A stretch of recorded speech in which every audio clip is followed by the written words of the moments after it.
Hey guys, welcome back to APL English classes. I am your Arvind sir. मैं आप सबका स्वागत करता हूं इस चैनल पे। सबसे पहले मैं उन लोगों को धन्यवाद करना चाहता हूं जिन लोगों ने मेरे वीडियो को बहुत अच्छे तरीके से देखा है, लाइक किया है, सब्सक्राइब किया है। मैं उन सारे लोगों को तहे दिल से धन्यवाद करता हूं। जैसा कि आपको भी पता है कि मेरा पहले का जो 2 वीडियो है वो समाप्त हो गया है, बेसिक पार्ट 1 और बेसिक पार्ट 2। आज का जो क्लास होगा वो होगा बेसिक पार्ट 3 और बेसिक पार्ट 3 में मैं आपको ये बताऊंगा कि बेसिक का मतलब क्या होता है। पहले भी मैंने कहा था बेसिक वही होता है जिसकी मदद से you are able to write and read English and speak English, जिसकी मदद से आपकी अंग्रेजी इतनी अच्छी हो जाती है कि आप थोड़ा बहुत बोल पाते हो, लिख पाते हो और थोड़ा बहुत जो है समझ पाते हो। तो आज का जो ये क्लास होने वाला है उसमें आप यही वो कॉन्सेप्ट है सब्जेक्ट और वर्ब को लेकर जो आप पिछले क्लास में देखे थे। यहाँ पे देखो, मैंने कल बताया था कि सब्जेक्ट अगर आपका सिंगुलर होगा तो वर्ब भी सिंगुलर होगा, सब्जेक्ट प्लूरल होगा तो वर्ब भी प्लूरल होगा।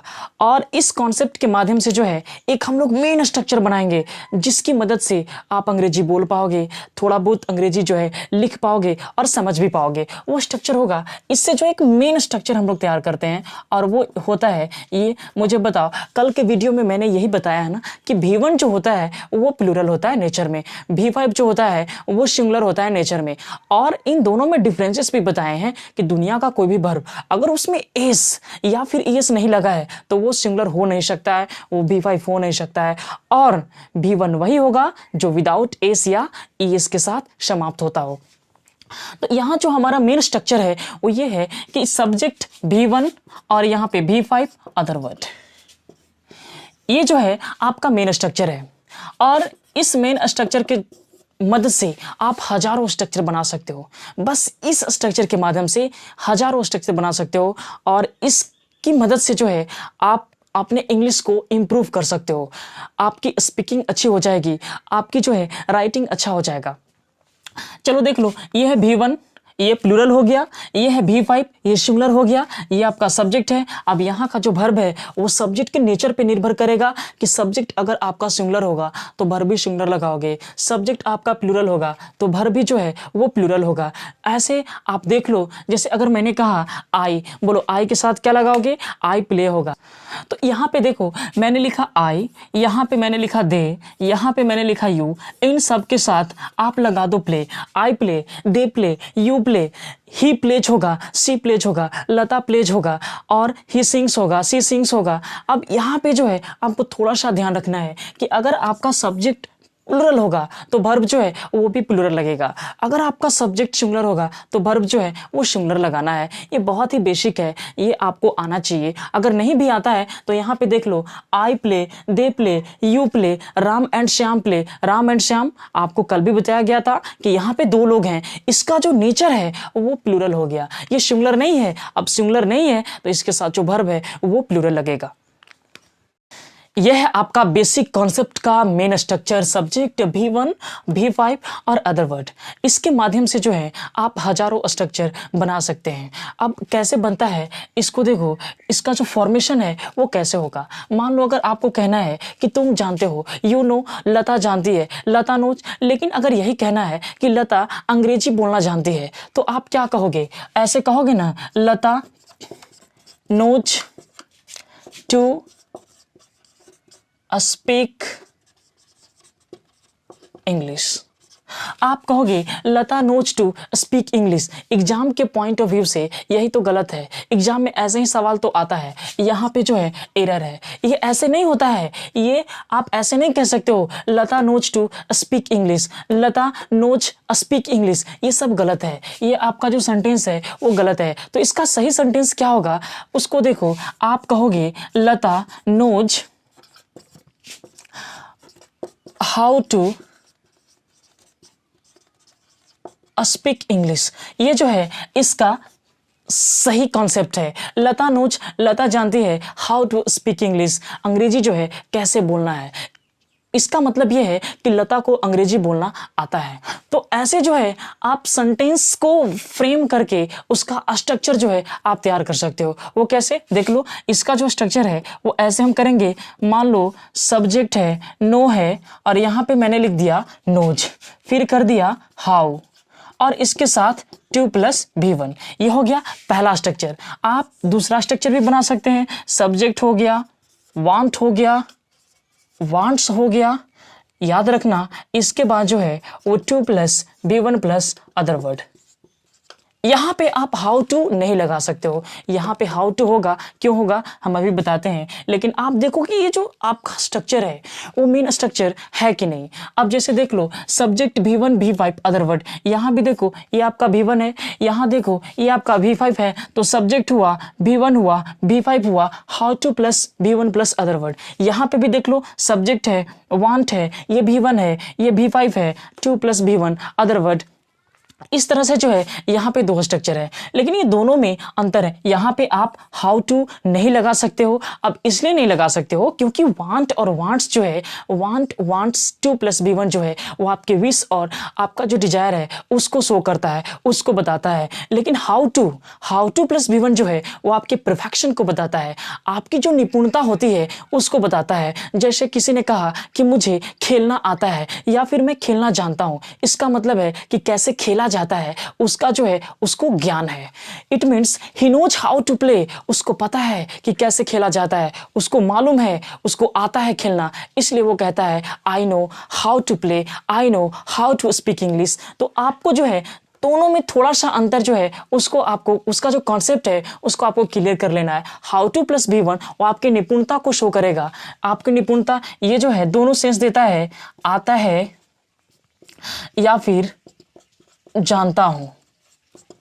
आप कह सकते हो मुझे अंग्रेजी बोलना आता है, I know how to speak English, या फिर मुझे अंग्रेजी बोलना आता है या मैं अंग्रेजी बोलना जानता हूं। एक ही चीज है, दोनों का सेंस जो है वो यही स्ट्रक्चर से मिल जाएगा। I know how to swim, I know how to play cricket, I know how to beat Ram, मुझे पता है कि राम को कैसे पीटना है, मुझे राम को पीटना आता है। इस तरह से जो है आप स्ट्रक्चर, ये जो मेन स्ट्रक्चर दिख रहा है इस पर आप बहुत सारे स्ट्रक्चर को फ्रेम करके आप हजारों स्ट्रक्चर जो है वो बना सकते हो। यहाँ पे जो है आप दूसरा ये जो विश और डिजायर को वांट और वांट्स 2 + V1 शो करता है, इसमें भी आप कहते हो ना मुझे जाना, मैं जाना चाहता हूँ, आई वॉन्ट टू गो, मैं खेलना चाहता हूँ, आई वॉन्ट टू प्ले, वह लिखना चाहती है, शी वॉन्ट्स टू राइट। तो इस तरह से जो है वांट और वांट्स, इसके बाद 2 + V1 लगा करके आपके पास जितनी भी आपकी जो विश और डिजायर है आप उसको जो है आप एक्सप्रेस कर सकते हो।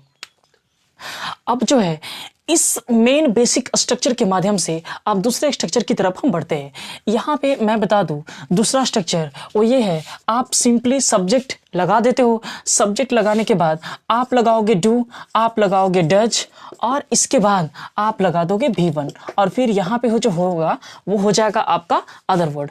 अब यहाँ पे थोड़ा सा जो है आप शॉक्ड होंगे, आप हैरान होंगे कि इसके साथ V1 कैसे, डू डज के साथ आप डायरेक्ट V1 कैसे लगा सकते हो। लेकिन मैं बता दूं आप डू डज के साथ डायरेक्ट V1 लगा सकते हो, लेकिन सेंटेंस जो है वो नॉर्मल सेंटेंस ना होकर के वह जो है एक स्पेशल एम्फैटिक सेंटेंस हो जाता है। उसमें जो है दबाव होता है, उसमें आपको जोर लगाना पड़ता है। जैसे मान लो हम कहते हैं ना, मान लो आप स्टडी करने के लिए बाहर गए हो और वहाँ पे आपका एग्ज़ाम होता है, एग्ज़ाम का जो रिजल्ट है वो आउट होता है, तो रिजल्ट आउट होता है तो उसमें जो है आप फेल हो जाते हो और वहाँ से जो है आप सीधे घर पे आ जाते हो। आपके पिताजी बिना कुछ कहे जो है आपको खींच के 2-3 लगा देते हैं। तो उसके बाद आप क्या कहते हो, आप रिप्लाई जो है वो ये देते हो कि मैं पढ़ता तो हूँ लेकिन मैं क्या करूँ, फेल हो जाता हूँ। वो अलग बात है कि मैं फेल हो जाता हूँ लेकिन मैं पढ़ता तो हूँ। तो ये आपको बताया गया ये जो सेंटेंस है वो नॉर्मल सेंटेंस नहीं है,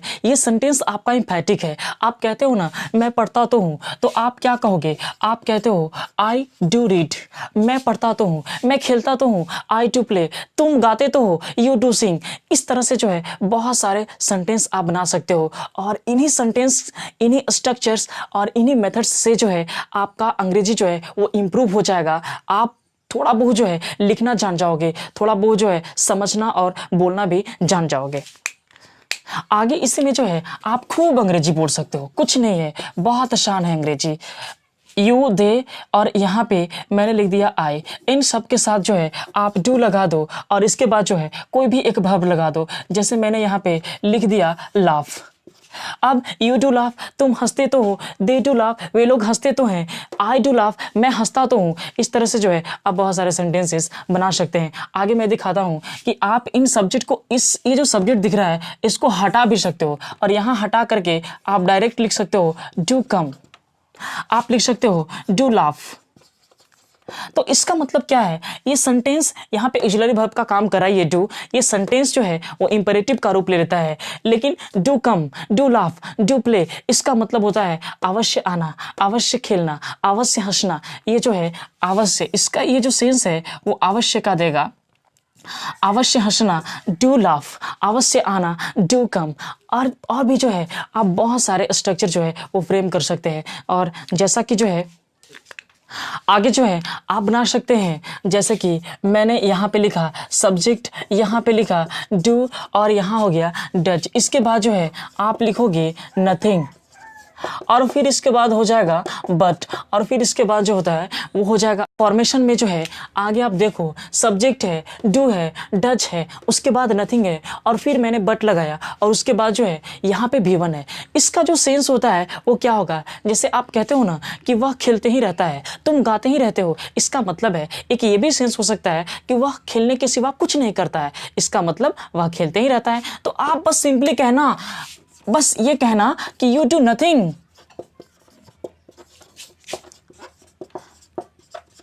आप ये कहना यू डू नथिंग, तुम कुछ नहीं करते हो, बट प्ले, सिर्फ खेलते रहते हो। मतलब कि तुम खेलने के सिवा कुछ नहीं करते हो। लता गाते रहती है, लता डच नथिंग बट सिंग, वह खेलते ही रहता है, he does nothing but play. इस तरह से जो है आप बहुत सारे सेंटेंस को फ्रेम कर सकते हो। आगे जो है आपको मैं एक और स्ट्रक्चर बना करके बताता हूँ कि यहाँ पे मैंने लिख दिया, यहाँ पे मैंने लिख दिया देयर। इसके बाद जो है मैंने लिखा ईच और फिर आर और एक बार फिर से मैंने लगा दिया नथिंग। फिर यहाँ पे हो गया बट और यहाँ पे जो वर्ब लग रहा था अब वर्ब के जगह पे नाउन लगेगा। आप कहते हो ना कि वहाँ पेड़ के अलावे कुछ नहीं है, मतलब वहाँ पेड़ ही पेड़ है, वहाँ पानी ही पानी है।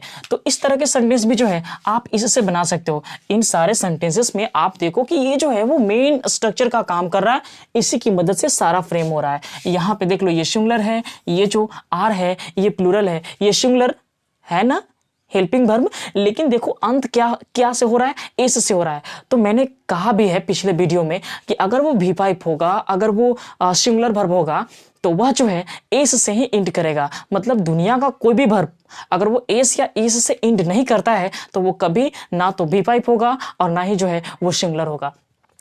तो यहाँ पे अगर आपको कहना है कि पानी ही पानी है तो आप कहोगे there is nothing but water. पानी ही पानी है, there is nothing but water. बालू ही बालू है, रेत ही रेत है, there is nothing but sand. दूध ही दूध है, there is nothing but milk. इस तरह से जो है आप बहुत सारे सेंटेंसेस को फ्रेम कर सकते हो। तो आज का जो बेसिक क्लास है इसमें आपको मैंने ये बताया कि कैसे जो है छोटे छोटे स्ट्रक्चर्स फ्रेम करके आप अपने अंग्रेजी को इतना इम्प्रूव कर सकते हो कि आप थोड़ा बहुत लिखना सीख जाओ, आप थोड़ा बहुत समझना और बोलना सीख जाओ। तो आज का ये जो बेसिक पार्ट 3 है वो आज का क्लास जो है वो समाप्त होता है। Thanks for watching. मिलते हैं नेक्स्ट वीडियो में, वो होगा आपका बेसिक इंग्लिश पार्ट 4।